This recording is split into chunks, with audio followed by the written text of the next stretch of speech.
Hey friends, today's topic is a review of Trials Labs, where it forced one of each class per team. I'll first go through the review, then I'll provide tips for going flawless. Then, in a future video, I'll give even more tips tailored to lower skill players. With all that said, let's talk about the review, hitting the pros and cons first. Pros. Easier to keep track of opponents and their cooldowns. Less number of oppressive team combos, like back in the day we had triple Void Titan, triple Arc Titan.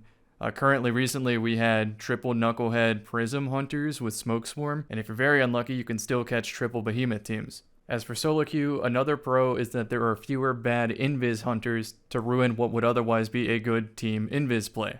This next one's metagaming for sure, but I find the flawless easier because I could swap characters mid-card to purposely force or avoid certain opponents. Like for example, because the population is low, let's say I'm playing against a high-skill Warlock. If I'm on my Warlock for that one game and I lose, I want to swap to my Titan for the following search, since it gives me a chance to get that same high skill Warlock on my team instead of as an opponent, thus making my flawlesses and my drops per hour go up. The final pro that comes to mind is that it's fun to spot the other you in the pregame roster. Also, if you see what ships are in the loading screen, you can spot which teammates you have, which is arguably more important than knowing what your opponents are going to use, since likely they're going to inventory and swap loadouts and weapons anyway. Moving on, let's talk about the cons, starting with the biggest one, which is extremely slow or impossible matchmaking queue times for hunters specifically. Since hunters are the most represented class, they have to wait the longest for a match. I want to elaborate on this because that's what sours the experience the most, and I even am going to make maybe 1 or 2 follow-up videos on this topic alone, trying to encourage players to move off Hunter and try playing the other classes. Of course, that also requires myself to do the same, and I'm struggling with that, and I want to post just my progress on that journey so far and see if y'all can come up with some tips to make Warlock and Titan fun, because it feels bad not being able to solo queue on the optimal class. Like, I have the most impact on the match on my Hunter, but it's more time efficient for me to play Titan or Warlock for the queue times alone, since my Hunter would likely experience a couple Mongoose error codes at the exchange of losing less matches. Ultimately, if I play Hunter, I get less loot per hour, and I want the loot. And if you really want the loot and go to trio queue, I'm sure you had the pleasant experience of asking your friends, hey, you want to play Trials? Sure. And then there's a long silence because all 3 of you want to play Hunter. Then you have to do the conversation shuffle of finding out who has a geared class, and then out of the geared class who is comfortable on which class, you can come up with the strongest team. It's kind of fun to me, but it also leads to a lot of trios just not happening in the first place. The final con is that although you're avoiding the really oppressive trio combos like triple Behemoth, there are less fun team combos like sharing triple clone boots and having dedicated opening routes around said exotic. You just can't do that in Trials Labs. With both pros and cons considered, overall I think it's too soon to tell if I like the game more or less with Trials Labs. I'm just going to need a lot more time, and the alternative question is maybe Bungie could rework how stacking 3 of the same subclass interacts with each other rather than forcing a 1-1-1. With the Trials Lab review out of the way, let's move on to part 2 of the video, which is what is a meta Titan and Warlock build / my friend mains Hunter and he doesn't have a geared Warlock and I kind of do. What should I be doing to win? What should I be doing to go flawless and get more loot per hour? And the answer is, you already heard it here, you need to play Titan or Warlock if you want to go flawless on these weekends. The weapon meta, I'm not going to have this like on the screen or anything. For long range, you have scouts and pulses. Use pretty much any pulse. All of them are going to be fine, especially on console. For scouts, I recommend Jade Rabbit, Box 180s, and that 1 precision Fang of Eryute. For medium options, if you're a moderately skilled player, I recommend just going hand cannon and skipping auto rifles altogether, doesn't matter what input device. For hand cannon, I recommend Hawkmoon, Rose, or any modern 120 RPM. For close range, if you're on controller, I recommend a sidearm, and if you're on mouse and keyboard, I recommend an SMG. For sidearms, all of the exotics are great. Then there's Anonymous Autumn / Helio for the lightweight, P-Spawn, Sanuna for the burst. For submachine guns, I recommend Multi-Mach and Imminence, all the exotics again, and then in the future, I might recommend Target Lock on pretty much any frame since it helps soften them up.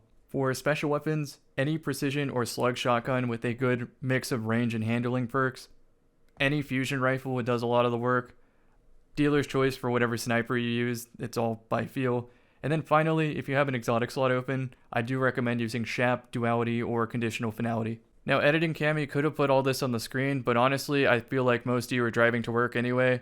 Don't comment on this video while driving, not even at the red light. Don't do it.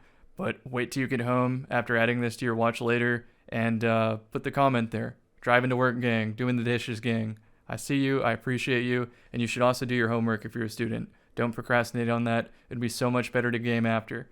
Anyway, let's talk about the Titan build recommendations, the meta ones. I would recommend Prismatic Titan with Ophidian class item with Alpha Lupi or Armamentarium. It's a no-brainer pick even after the nerf. Obviously, you can use a traditional exotic choice like Dune Marchers, or in the case of Prismatic, Peregrine Greaves, since the one-hit shoulder charge leads to a Diamond Lance, which leads to another kill, and then if you have a Swashbuckler gun, could even lead to another kill. It's the Titan math equation of 1 can equal 3. Not getting too ahead of myself, but I am going to discuss the difference between choosing Titan and Warlock if you had to choose to go flawless more often. Moving on, the next Titan build is Void Scatternade with Mask of the Quiet One to refill it very quickly and give you Devour for critically wounded. It's currently slept on in its representation right now, and I think it's really good. Fourth is just go back to Arc Knockout with Dune Marchers, and you could even use Ballistic Slam. A lot of people sleep on that one. But yeah, just play it normally, use your double lightning grenades. Flashbang got a shadow buff where it's a lot more effective. Experiment with that. And if you're playing on a sniper heavy, 100% accuracy opponent, don't forget that Juggernaut exists. Final thing to mention on the solo meta builds is that if you are using Thruster, consider using a slice weapon or maybe even the Hoarfrost class item, which makes 2 crystals just for thrustering, which can slow your opponent and with the artifact blows up into a slow field. For team/specific strategies, there's always Stasis Hoarfrost Ice Farming, aka Triple Behemoth. You can Lion Rampant around with Final Warning. I guess it still works in solo queue. Same with the Hoarfrost. I think most of my losses were to that this weekend. But obviously I couldn't play Hunter, which would have already had the map solved for me. So a lot of the weekend was just exploring fun and competitive options, and sometimes I got caught lacking. Continuing on Titan, there's Feedback Glaive, and then what I played a lot of, Peacekeeper SMG, but I do consider that a team-centric build since your teammates have to bait you at a long angle while you hold an objective at close or something like that to force the opponents into your SMG range, or you need to have teammates that play off your aggression and shoot the opponents in the back. If you have 2 solo teammates backpedaling with a scout rifle, you are not going to succeed. So the possibility of a bad teammate sort of forces your hand on Titan for a more well-rounded standard meta pick. Now moving on to Warlock, this is going to be a lot faster. It's pretty much the same exotics for all of them, T-Steps, Ophidians, or Eye of Another World. Let's start off with Solar, which I think is the most versatile and most deadly on mouse and keyboard, and pretty much if you had only one Warlock on your team, I would say just lock in Solar. Another exotic armor choice is the Speaker Helm. I ran that this weekend and tried to put the healing turret from Heat Rises on high traffic areas. Then I floated out far to find an off angle with a floating scout rifle, and that's what I did on the long lane of Midtown. That's not going to work on every map, so definitely have the float swap optional on your Solar lock. In the same vein, the second class I recommend is Void with a blink swap. And yes, you can use Astrocyte if you want better blink. Third, I recommend Stasis, yet again, with a turret swap, because some maps favor turrets and others do not. We want to go Ice Flare Bolts instead. The exotic armor used for Shadebinder is Osmiomancy for double Cold Snap, Claws for double melee, Eye of Another World for raw cooldowns, Stag if you want your Rift more often, and then a Rhyme Code if you want a better turret, but I still need to experiment if that's even worth it, because it just doesn't seem as practical. Anyway, moving on to number 4, which is the Terror cosplay, go Prismatic Lightning Surge, and I pretty much recommend T-Steps, but if you wanted to, you could justify the exotic class item, Ophidian Synthesep or something like that. For team-specific strategies, I recommend playing the Strand subclass with Weave Walk, and I say this is team-centric because you could part the Red Sea. You could set your teammates up for the easiest layup of shooting the oblivious opponents in the back, but that requires them to not backpedal in the spawn with the scout rifle. Speaking of players backpedaling in the spawn away from the objective with the scout rifle, let's talk about low dexterity / new player, low experience player builds. For Warlock, I think this is the better of the two. Solar or Void with a Stag and then just run Healing Rift. The basic strategy is place a rift somewhere near the objective but not exactly on it, look for chip damage, value your life, and just wait until your good teammate makes a play. Maybe they get a defeat. Now your goal is to leave the rift and prevent the opponents from getting that revive. The zone doesn't really matter anymore. You will eventually win with numbers. Then you want to continue staying alive so you can charge a rift for the next round, and that's pretty much all you're going to do. Yes, your wins are reliant on your teammates when you are lower skill. Who could have guessed? On Titan, you want to run Void or Prism with Precious Scars or Crest of Alpha Loopy Barricade, and your goal is pretty much to put yourself in a good place to be revived or use your entire kit to guarantee a revive on your good teammate. So now with everything said in the video up until this point, I can start to discuss the meta game strategy of Trials Labs and what you can do to go flawless more often. We already established that under no circumstances do you play Hunter just because of the Q time loss. Instead, depending on your skill, you choose Titan or Warlock, and ideally, you have both ready to go with a very competitive build on either. I completely understand the time investment of getting your characters pinnacled up, but they made that a bit easier this season, where it now just takes whatever the highest character is. So if your Hunter's 2010 and your Warlock and Titan are untouched, your pinnacles on Warlock and Titan will be 2010. But of course, if you're like me, you get very unlucky with specifically what pinnacle drops, and it limits you being able to play more fun, less competitive builds on your alternate characters, and if you do that, it starts adding up in vault space, which makes it even worse. And then there's of course the Artifice armor grind for a second or third or fourth time, depending on if you want discipline, intellect, or strength on the respective characters. It's a mess, and I completely understand avoiding that time investment altogether and just sticking to Comfort Hunter. The answer for which class to play really depends on your skill level. If you're a lower skill player, I do recommend playing Stag Warlock since that's the most value for your team.